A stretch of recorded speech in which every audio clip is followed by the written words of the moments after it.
बैठक सुरू आहे। फडणवीस हे दिल्ली दौऱ्यावर आहेत आणि त्याच वेळेस त्यांनी अनेक मंत्र्यांची देखील भेट घेतली होती आणि आत्ताची ही बातमी समोर येतेय, देवेंद्र फडणवीस आणि अमित शहा यांची सध्या दिल्लीमध्ये महत्त्वाची बैठक सुरू आहे। त्यामुळे या बैठकीत नेमक्या कोणत्या मुद्द्यांवर चर्चा केली जाते हे देखील पाहणं अत्यंत महत्त्वाचं ठरणार आहे। आणि या संदर्भातली अधिकची माहिती जाणून घेऊयात आपले प्रतिनिधी सोमेश कोलगे यांच्याकडून। सोमेश,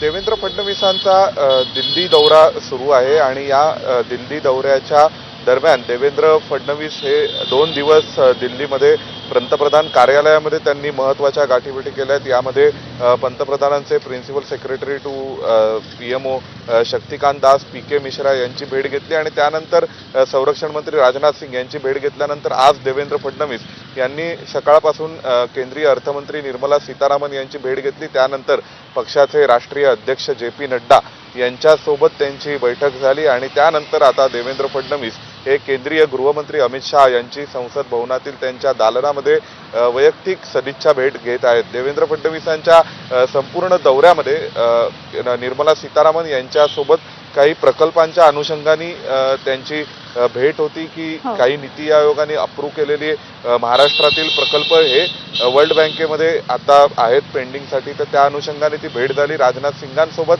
डिफेन्स कॉरिडॉर संदर्भात भेट झाली। JP नड्डांसोबत पार्टीचे अध्यक्ष म्हणून भेट झालेली आहे आणि आता गृहमंत्री अमित शहा यांच्यासोबत सदिच्छा भेट घेणार असं कळत असलं तरी सुद्धा निश्चितच ज्या राजकीय चर्चा आहेत त्या या भेटीमध्येच होतील याबाबत कोणतीही शंका नाहीये आणि देवेंद्र फडणवीस हे केंद्रीय गृहमंत्री अमित शहा यांच्या दालनात त्यांची भेट घेत आहेत, त्यांच्यासोबत चर्चा करतायत। साधारणपणे गेल्या 5 ते 10 मिनिटांपासून देवेंद्र फडणवीस हे केंद्रीय गृहमंत्री अमित शहा यांच्या दालनामध्ये आहेत।